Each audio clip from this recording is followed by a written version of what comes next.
अस्सलाम वालेकुम। तैयब सैफ का सलाम आपको पहुँचे। इस वक्त सबसे अहम क्वेश्चन हर एक की ज़ुबान के ऊपर ये है, क्या दुनिया तीसरी आलमी जंग के किनारे पे पहुँच चुकी है?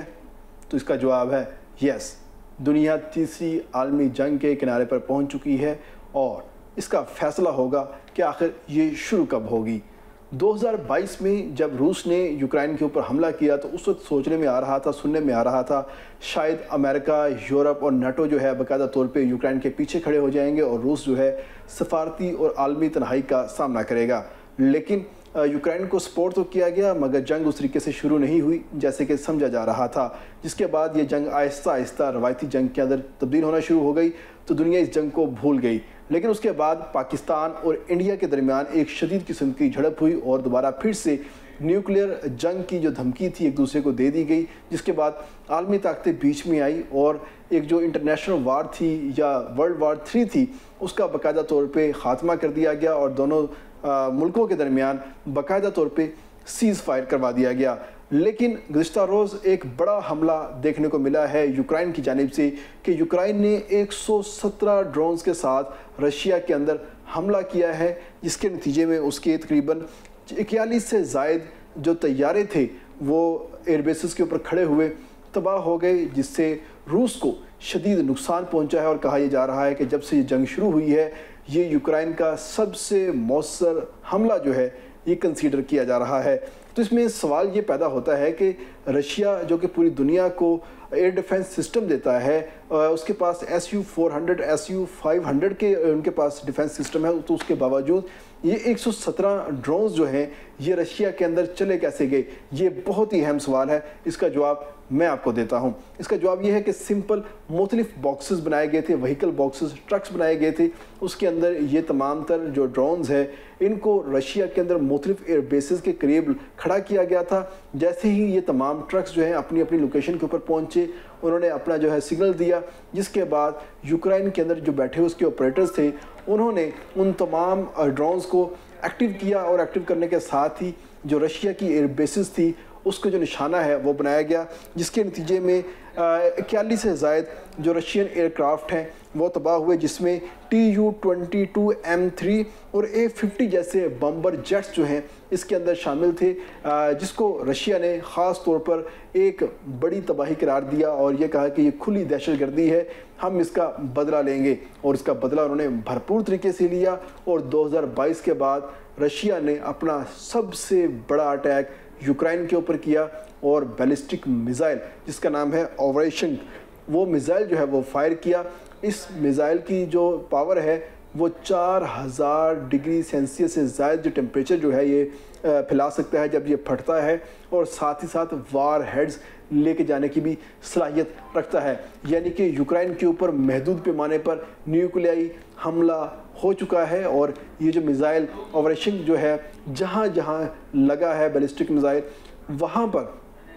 कंक्रीट, लोहा और स्टील जो है वो लावा बन गया है। इसकी जो वीडियोस हैं वो सोशल मीडिया पे सर्कुलेट कर रही हैं कि रशिया के मिसाइल हमले के बाद यूक्रेन की मुख्तलिफ इमारतें जो हैं वो बिल्कुल पानी की तरह, लावे की तरह जो है वो तबाह होती हुई दिखाई दे रही है। जिसके बाद जो अमेरिका है, नाटो है, वो मुतहर्रक हो चुके हैं और ख़ास तौर पे कहा जा रहा है कि अब जो है बाकायदा तौर पर अटैक जो है वो होना चाहिए। और इसी अटैक के बाद जो तुर्की के अंदर जो ख़ास तौर पे पीस डायलॉग चल रहा था यूक्रेन का और रशिया का, वो डायलॉग जो है वो भी मुतासर हो चुका है। एक दूसरे के ऊपर हमले जो हैं वो शदीद हो चुके हैं, बयानबाजी जो है वो शदीद हो चुकी है, जिसके बाद जो दुनिया है वो तकसीम होती हुई दिखाई दे रही है। अगर हम इसमें बात करते हैं तो 2 ब्लॉक्स बड़े बनते हुए दिखाई दे रहे हैं, जिसमें एक हम ईस्टर्न ब्लॉक कह सकते हैं, दूसरे को हम वेस्टर्न और यूरोप जो है ब्लॉक वो कह सकते हैं। तो सबसे पहले हम बात करते हैं कि आखिर ईस्टर्न ब्लॉक के अंदर यानी कि रशिया के साथ कौन कौन से ममालिक जो हैं वो खड़े होते हुए दिखाई देते हैं या उसका भरपूर जो है वो साथ देते हुए दिखाई देते हैं। नंबर 1 रशिया ख़ुद है, चाइना है, ईरान है, नॉर्थ कोरिया है, सीरिया है और बेलारूस जो है बाकायदा तौर पे रशिया का साथ देते हुए दिखाई देते हैं। इसमें बाकी तमाम ममालिक जो है वो ओपनली सामने आएंगे, लेकिन चाइना जो है वो अपनी खामोश हमायत जो है वो रशिया के साथ रखेगा, जबकि ओपनली इस जंग के अंदर खुद नहीं कूदेगा। उसको सफारती सतह के ऊपर एड फराहम कर सकता है, जंगी साजो सामान के हवाले से अपनी एड जो है फराहम कर सकता है, लेकिन बाकायदा तौर पे खुद जो है इस जंग का हिस्सा नहीं बनेगा, क्योंकि उसकी इस टाइम इकॉनमी जो है वो बहुत तेज़ी के साथ तरक्की करती हुई जा रही है। अगर चाइना जो है इस तमाम तर सूरत हाल के अंदर बराह रास्त कूदता है तो उसकी जो तरक्की है उसको एक स्टॉप जो है वो लग सकता है, जिसका कम अज़ कम चाइना जो है मुतहम्मिल नहीं हो सकता।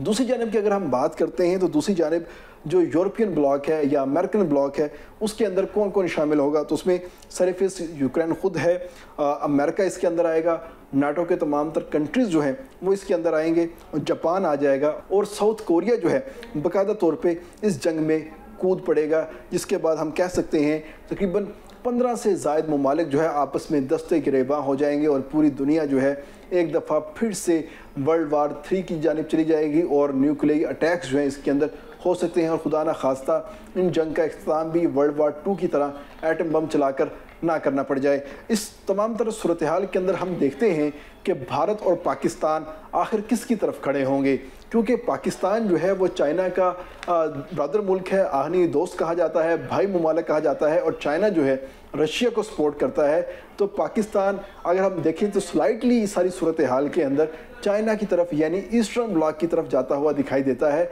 लेकिन बराह रास्त जो है इस जंग के अंदर शामिल नहीं होगा, क्योंकि एक तो पाकिस्तान और इंडिया की हाल ही में एक झड़प हुई है, उसके अंदर पूरी दुनिया का जो किरदार है वो देखने को मिला कि उन्होंने अपने आप को गैर जानिबदार रखा। तो पाकिस्तान भी सारी सूरत हाल के अंदर गैर जानिबदार रहेगा, क्योंकि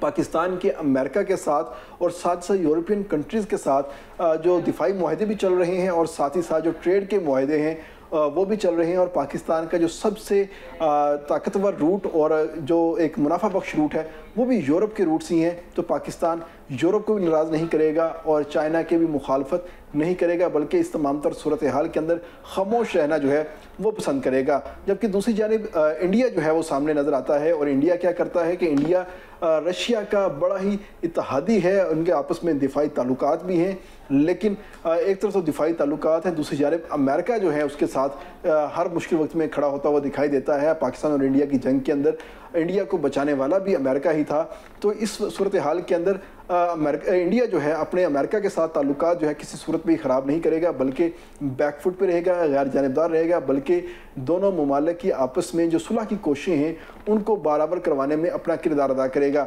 जबकि इसके साथ ही एक तीसरा मुल्क आ जाता है जो कि बड़ी ही अहमियत का हामिल है। नंबर 1 वो नाटो का भी मेंबर है, और साथ ही साथ वो यूक्रेन और रूस की आपस में सुलह करवाने में भी बड़ा अहम किरदार अदा कर रहा है, वो है तुर्की। इस तमाम तर सूरत हाल के अंदर तुर्की भी अपने आप को गैर जानिबदार रखेगा, और दोनों ममालिक की पहले भी सुलह के लिए वो अपने पास बहुत सारी बैठकें जो है वो मुनक़िद करवा चुका है। तो इसके बाद वो मज़ीद मुतहर्रिक होता हुआ दिखाई दे रहा है। हालांकि नाटो जो है मुकम्मल तौर पर यूक्रेन का साथ देते हुए दिखाई दे रहा है, लेकिन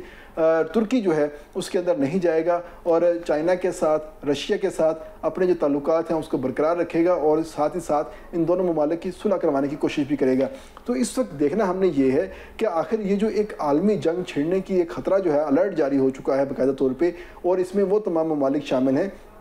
जिनके पास न्यूक्लियर हथियार भी हैं स्वाय यूक्रेन के। तो आखिर इस न्यूक्लियर जंग जो है इसको हम ख़त्म कैसे कर सकते हैं, इसको हम रोक कैसे सकते हैं कि ये जो न्यूक्लियर हथियार हैं ये किसी सूरत ना चलें, क्योंकि जो रशिया ने बैलिस्टिक मिसाइल फायर किया है उसमें इब्तदाई तौर पर बहुत ही छोटे पैमाने के ऊपर वार हेड्स जो हैं वो शामिल किए गए हैं, जिसने देखते ही देखते इमारतों का मलबा जो है वो लावे के अंदर बदल दिया है, जिसके बाद एक खदशा जाहिर किया जा रहा है कि हो सकता है कि रशिया मज़ीद ये हथियार जो है वो इस्तेमाल कर सकता है। तो इसके लिए बहुत ज़रूरी है कि अमेरिका, बरतानिया, चाइना, तुर्की, भारत, पाकिस्तान, इन तमाम ममालिक को मिलकर इन दोनों ममालिक की आपस में सुलह जो है वो फौरी तौर पर करवा देनी चाहिए। हालांकि इससे पहले अमेरिका ने, ट्रंप ने कहा था ख़ुसूसी तौर पे कि मैं इन दोनों ममालिक की जो जंग बंदी है वो करवा दूंगा, लेकिन वो जंग बंदी जो है बाकायदा तौर पे नहीं हुई थी। सिर्फ दोनों ममालिक जो हैं आपस में इकट्ठे होकर बैठे थे, मगर उन बैठने का नतीजा जो है आपके सामने नज़र आया है कि यूक्रेन ने इस मुज़ाकरात के दौरान ही सबसे बड़ा हमला किया है, और उस हमले के नतीजे में रशिया जो है वो पागल हो गया है और बाकायदा तौर पे अटैक जो है वो कर रहा है। और अब जो देखना ये होगा कि अमेरिका, बरतानिया, चाइना जो है इस तमाम तर सूरत हाल को डिफ्यूज़ कैसे करते हैं और पूरी दुनिया को आलमी जंग से कैसे बचाते हैं। लेकिन अगर सूरत हाल ऐसी ही रही تو اپنے آپ کو تیار رکھیں. عالمی جنگ کے اندر کچھ بھی ہو سکتا ہے اور نیوکلیر ہتھیار اگر چلتے ہیں تو اس کا اثر ایک ملک کے اوپر نہیں ہوگا بلکہ تمام ممالک کے اوپر ہوگا. تو اس لیے دعا کریں کہ یہ نیوکلیر جنگ جو ہے وہ نہ ہو اور یہ جو جنگ ہے یہ محدود ہو جائے اور ان کے درمیان صلح ہو جائے, سیز فائر ہو جائے. اس کے ساتھ ہی اجازت دیجیے گا. اللہ حافظ.